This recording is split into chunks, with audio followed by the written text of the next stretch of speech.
Well, we thought, wouldn't it be fun to go and listen to Lori Vallow's testimony one more time? But, we don't want to start crying ourselves to sleep every night because it was disturbing, and we had a chance to listen to that yesterday.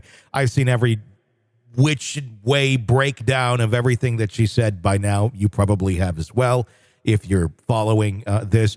But what is next for Lori other than being completely non-cognizant of what is going on in her surroundings? And will what we saw in court just the other day at her sentencing have any effect on the other charges that she is facing? Because there are more murder charges against Lori Vallow Daybell. Let's start I'm there. surprised. I had no idea that there was more stuff. I thought we had everything put into a brown paper bag and we were walking out of the store with it. Now we've got more. It was almost the prequel of what we saw at the first trial.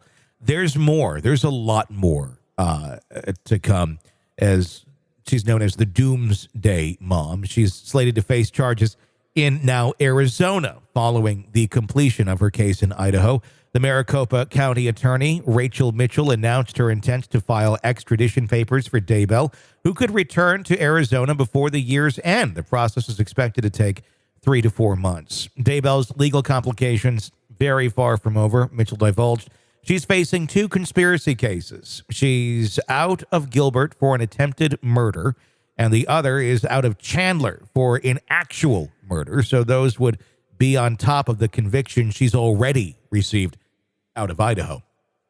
Daybell's anticipated arrival in Arizona will lead to her detention at a Maricopa County Sheriff's Office jail for what could be a protracted period of time. Daybell, who is now 50, was sentenced to life on Monday to life imprisonment without parole for the deaths of her 2 youngest children and a woman she perceived as a romantic adversary, Tammy Daybell, the wife of Chad Daybell, who died under mysterious circumstances right when she hooked up with Chad. This complex case was rife with peculiar claims. Daybell suggested that her children were zombies and that she was a divine entity charged with instigating an apocalypse, endearing her with the Doomsday Mom nickname.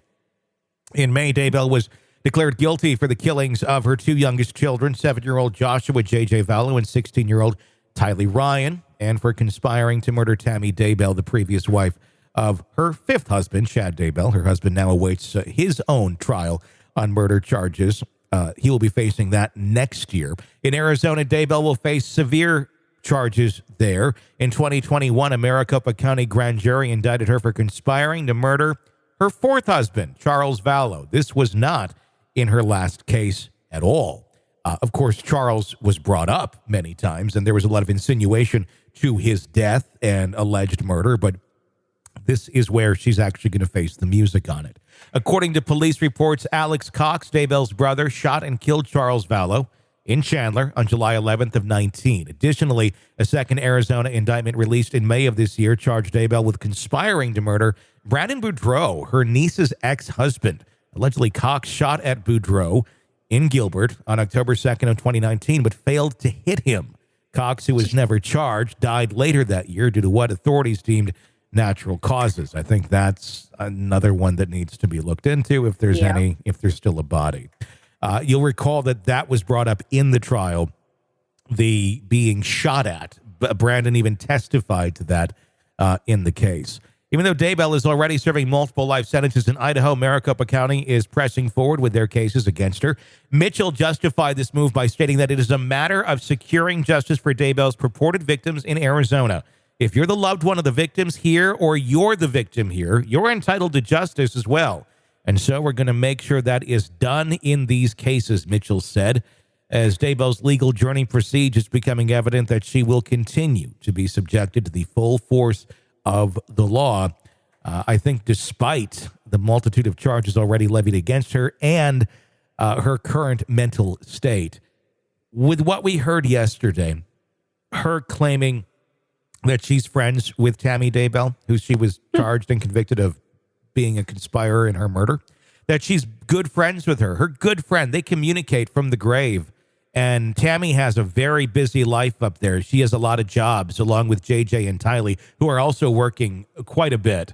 I mean, this is the lunacy that she was talking about. And I tell you, I don't think that this woman was spinning a tale of bullshit. I mean, it was bullshit, but I think she believes it. I don't think she was spinning a tale that she does not believe. I think she fully is enveloped in this, and she believes she's talking to dead people.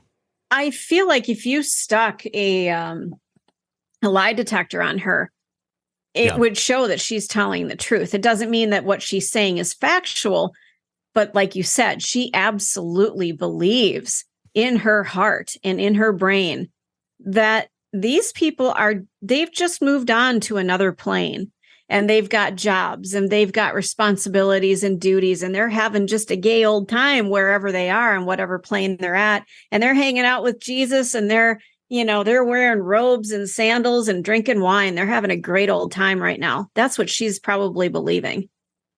Yeah, I think that that's exactly what she's believing. Another person I'd like to question the sanity of was Vallow's attorney, John Thomas. Yes, please. Who was making other bizarre statements during the trial, starting out with some sanity. I think Lori Daybell is the most hated woman in America right now, and maybe in the world. That was a very true statement. But then when he went on to say she's misunderstood and that she actually is all about love, people who truly know her know she's about love. We didn't always get along, and our team has had a lot of misunderstandings, but Lori's overarching theme is still about love. She's very different than what she plays on TV. She's smart, insightful, and witty. I think somebody's trying to, like I said earlier, I think somebody's trying to get hooked up with some sort of conjugal visit. Something doesn't sound right. It's like, she could have been very loving and a wonderful mother until she wasn't. And when she wasn't, she took it to such an extreme that now she's in jail for the rest of her life. So I don't know how you can just say that about somebody. It's one thing to say she was a loving mother and then something changed. That might make more sense to those of us who are steeped in reality. Mm-hmm. But there is nothing about her that says that she's a loving mother at this point.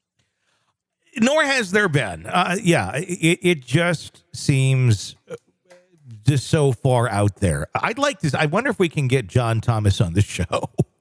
Because I'd like to have a conversation with him and not just throw a bunch of shit at him and say, what the fuck?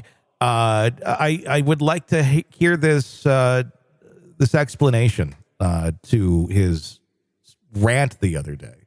And that's really what it was. It would be interesting to get his take on it because it was so off the charts. WTF. Like, what are you talking about?